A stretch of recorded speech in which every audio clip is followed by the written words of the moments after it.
Dear students, आज हम financial market operations वित्तीय बाजार परिचालन विषय में डिस्कस करेंगे instrument of Indian money market, जिसमें आज का हमारा टॉपिक रहेगा कमर्शियल बिल मार्केट, जो कि यूनिट फर्स्ट का पॉइंट है।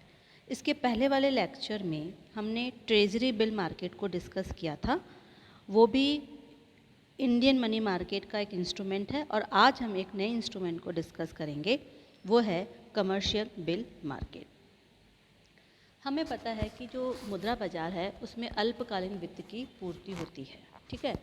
उसी का एक इंस्ट्रूमेंट है कमर्शियल बिल मार्केट। तो कमर्शियल बिल क्या होता है? कमर्शियल बिल, या इसको बिल ऑफ एक्सचेंज भी बोलेंगे, it is a short term negotiable and self-liquidating money market instrument which evidence the liability to make a payment on a fixed date when goods are bought on credit।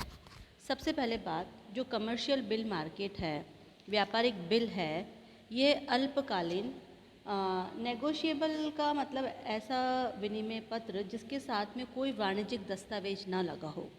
और self liquidating का मतलब ये होता है कि जिसे बेचा जा सकता है या जिसे अपन कैश में कन्वर्ट करा सकते हैं, ठीक है ना। तो ये मुद्रा बाजार का एक अल्पकालीन नेगोशिएबल सेल्फ लिक्विडेटिंग इंस्ट्रूमेंट है, जिसमें जो अगर उधार पे माल बेचा जाता है तो एक फिक्स डेट को उसका पेमेंट करने का एक अश्योरेंस होता है। It is an assets with high degree of liquidity and a low degree of risk। इसमें तरलता बहुत अधिक होती है और रिस्क जो है, जोखिम है, वह बहुत कम होती है। It is a market for bills of exchange arising out of genuine trade transactions। अगर हम जो अपने व्यापार के सौदे होते हैं उसके कारण इसकी ज़रूरत पड़ती है।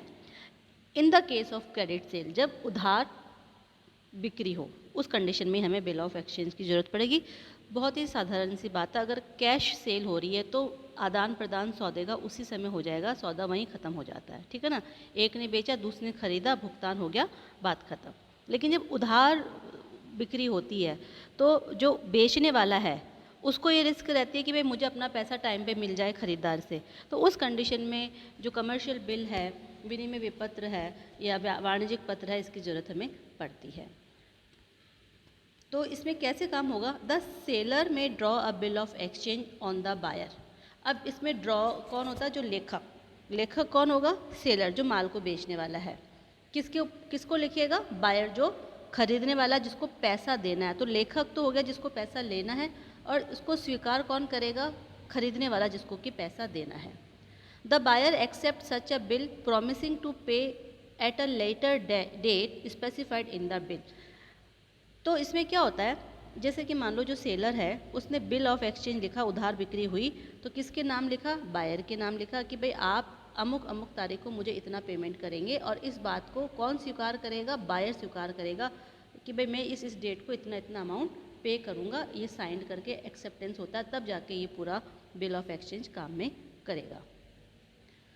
अब जब सेलर को मिल गया, सपोज आज हुआ, सौदा हुआ, और उसका सब मुख्य रूप से ये 90 दिन के होते हैं, 30 दिन तक के लिए। बाकी 30 दिन भी हो सकते हैं, 3 महीने भी हो सकते हैं, जो भी डेट है। मान लो आज से 1 महीने बाद मुझे पेमेंट मिलेगा, इसमें डेट है। तो the seller need not wait until the due date. Due date क्या है? 1 महीने बाद की। तो उस ड्यू डेट तक उसको पैसा लेने के लिए इंतज़ार करने की ज़रूरत नहीं है। Instead he can get immediate payment by discounting the bill. Bill का बट्टे पे डिस्काउंट, बट्टा करवा के वो उसको आज भी उसका पेमेंट ले सकता है। कैसे कि जैसे मान लो एक्स सेलर है, उसने उधार माल बेचा वाई को, और एक बिल ऑफ एक्सचेंज लिखा वाई के नाम कि भाई मुझे 1 महीने बाद इतना इतना अमाउंट दे दे, जिसे वाई ने स्वीकार कर लिया, ठीक है। अब एक्स को आज ही पैसे की ज़रूरत है, तो एक्स क्या करेगा? बैंक से वो बिल ऑफ जो एक्सचेंज है उसको प्रस्तुत करेगा। सपोज वो 1 लाख का है, तो बैंक ने अपना कमीशन काट के उसको 90,000 दे दिया, और 3 महीने बाद या 1 महीने बाद, जो भी उसकी डेट है, बैंक ने किससे ले लिया? बायर से पैसा ले लिया, उतना ही जितना 1 लाख का, तो वो 10,000 जो बीच का है वो बैंक का अर्निंग हो जाएगी। तो अ bill of exchange is a return unconditional order लिखित होता है, शर्त रहित होता है, इसमें कोई शर्त नहीं होती है। ऑर्डर्ड बाय वन पार्टी, एक पार्टी के द्वारा इसमें होता है। जो पार्टी होती है वो सेलर होगा, जिसको अपन ड्रॉवर बोलेंगे, लेखक बोलेंगे। टू अनादर, अनादर दूसरा क्या हुआ, खरीदार या जिसको अपन ड्रॉवी बोलेंगे। टू पे a certain some either immediate और ऑन अ फिक्स डेट। ये अगर साइट बिल है, साइट मतलब दर्शनीय बिल, दर्शनीय बिल मतलब बिल को प्रस्तुत करते ही आपको पेमेंट करना है बायर को। और फिक्स डेट यानी कि जिसको अपन टर्म बिल बोलेंगे, सावधि बिल बोलेंगे, अवधि के बाद जिसका पेमेंट करना होता है, फिक्स डेट होती है जो कि बिल में मेंशन होती है, जैसे कि मान लो 30 दिन बाद, 90 दिन बाद, जो भी उसका दिन होता है।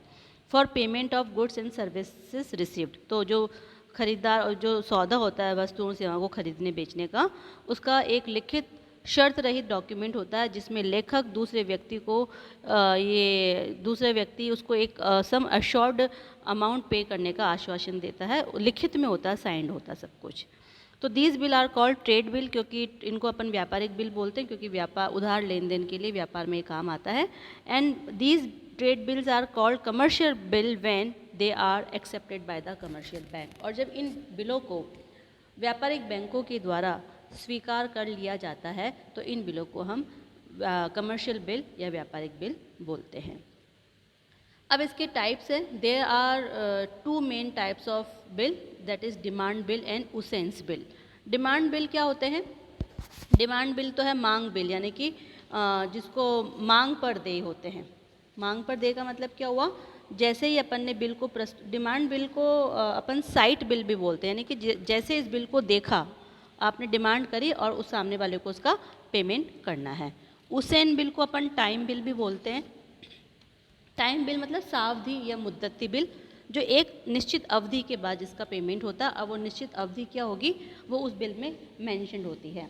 और जो भी इन जो मुद्दती बिल है इसमें जो भी देय तिथि होती है उसमें 3 दिन रियायत के जोड़े जाते हैं। सपोज़ कि मान लो 12 जुलाई लिखी आपको पेमेंट करना 12 जुलाई को, तो 12 जुलाई में अपन 3 दिन जोड़ देंगे, 13, 14, 15, तो 15 जुलाई तक वो पेमेंट कर सकता है। 3 दिन उसके रियायती के होते हैं, डेज ऑफ ग्रेस होते हैं। ठीक है। Bill can also be classified as clean bill, documentary bill, inland bill, foreign bill, accommodation bill and supply bill. अब देखिए क्लीन बिल क्या होते हैं? क्लीन बिल को अपन नॉन डॉक्यूमेंट्री बिल भी बोलते हैं, जिसे हिंदी में बोलेंगे अप्रलेखीय विनिमय बिल। इसका मतलब ये होता है कि वह बिल जिसके साथ में कोई भी प्रकार का प्रलेख अटैच्ड नहीं होता है, बिना प्रलेख के ही भेजे जाते हैं। ठीक है ना। तो ये क्या होता है, जो ऋणी और ऋणदाता है में परस्पर पूर्ण विश्वास होता है तभी ऐसे बिल इशू किए जाते हैं, लेकिन वैसे ये प्रचलन में कम होते हैं।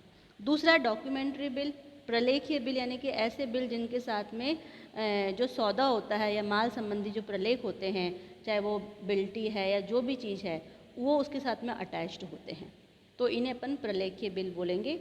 और ऐसे बिल को जब सुपुर्द किए जाते हैं तो उस पर एक्चुअल में वो सब डॉक्यूमेंट पूरा क्लियर होने के बाद ही इसका पेमेंट किया जाता है। नेक्स्ट है इनलैंड बिल और फॉरेन बिल। इनलैंड बिल तो नाम से पता है कि देश के अंदर ही मतलब ड्रॉवर और जो ड्रॉवी है वो दोनों ही देश के ही हैं, एक ही देश के, इंडिया के ही है। सपोज अपन स्वदेश के ही हैं, तो जो लेखक है वो भी इंडिया का है और जो पे करने वाला है वो भी इंडिया का है। फॉरेन बिल्स में क्या होता है, foreign bills are drawn outside India and they may be payable either in India और आउटसाइड इंडिया। मतलब उसमें लेखक और पे करने वाला दोनों एक देश के नहीं होते हैं। ठीक है। Now accommodation bill and supply bill. Accommodation bill को अपन फाइनेंस बिल भी बोलते हैं, विंड मिल भी बोलते हैं, काइट बिल भी बोलते हैं। और ये बिल ट्रेड ट्रांजैक्शन के कारण नहीं होते हैं, बल्कि दोनों पार्टियों की जो फाइनेंस की आवश्यकता उसको पूरा करने के लिए इन बिल्स को जनरेट किया जाता है। और जो अकोमोडेशन बिल होते हैं इनको अपन बैंकर से डिस्काउंट करवा के जो ट्रेडर्स की जो फाइनेंस की आवश्यकता उसको पूरा करने के लिए इस प्रकार के बिल्स को इशू किया जाता है। सप्लाई बिल वो बिल होते हैं which are drawn by supplier और the contractor on the government departments for the goods nor accompanied by documents of title of good. तो ये जो सप्लाई के बिल होते हैं वो इस तरीके से काम करते हैं। तो these are the types of bill. वैसे मुख्य रूप से हमें जो डिमांड बिल और उसेन बिल या है वो ज़्यादा इम्पॉर्टेंट है, इस तरह के बिल में। तो आज हमने डिस्कस किया है instrument of Indian money market में कमर्शियल बिल कैसे काम करता है। आगे वाले लेक्चर में हम इसी के आगे के पार्ट को डिस्कस करेंगे। Thank you.